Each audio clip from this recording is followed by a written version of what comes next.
All right, Psalm 137, let's call this one Remember, in a relatively famous psalm, or at least a psalm that has a relatively famous passage about not forgetting Jerusalem in these 9 verses that roughly seem to break down in thirds that may best organize according to location. Why? Because in the first 3 verses, the psalmist is going to lament the way in which, as an Israelite, they are now by the waters of Babylon, lamenting their captivity, which leads to the second 3 verses, 4 through 6, in which he is going to say, if I forget Jerusalem, let all these misfortunes be added to whatever they are going through right now. But that third location is going to seem to represent their prayer, meaning from heaven.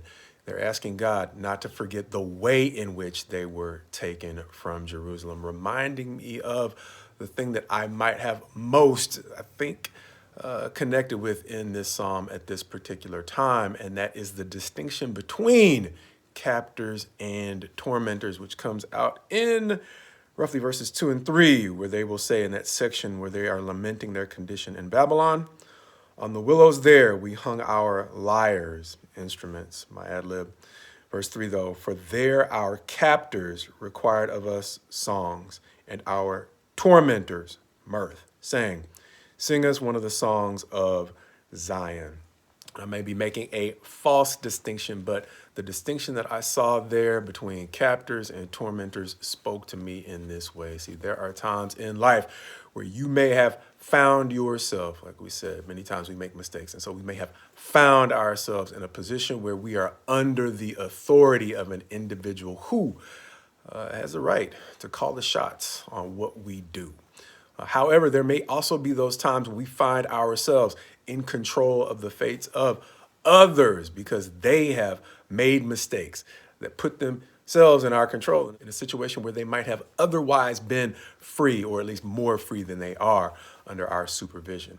Understand that this psalmist is helping us to recognize the fleeting nature of both our captivity, especially when it's due to our mistakes, and our privilege when we find ourselves in authority over those who have made a mess of an opportunity. And so understand that, much like the old saying goes, this too shall pass, that comes from an old proverb that we mentioned before, in which an individual was tasked with finding an object that makes the happy man sad and the sad man happy, a task that drove him to a wise person who found a ring that said, this too shall pass. Understanding the way in which you don't want to get too hung up on your good times because this too shall pass. And then likewise, when you're in the depths of your misery, maybe realize that no matter how bleak it seems, this too shall pass. And so this psalm reminded me of that because the psalmist ends up calling on God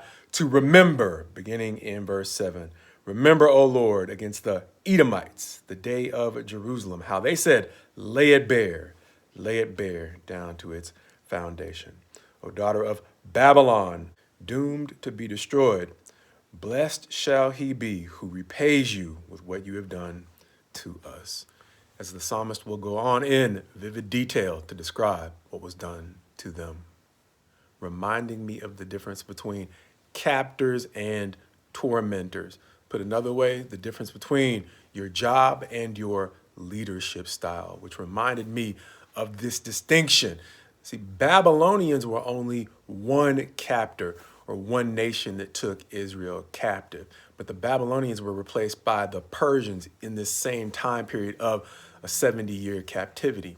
And even though both the Babylonians and the Persians were noted for being Israel's captors, only the Babylonians seem to be noted again and again as Israel's tormentors, which may explain the reason why it's easy to find passages explaining all of the condemnation that was on deck for the Babylonians after they enjoyed their period as Israel's captors and tormentors. But you really have to search to find, if you can find, the same types of prophecies and condemnations against the Persians. Because as we noted, in going through that period of history, the Persians seemed to take a much more reasonable approach to the way in which they ruled over Israel.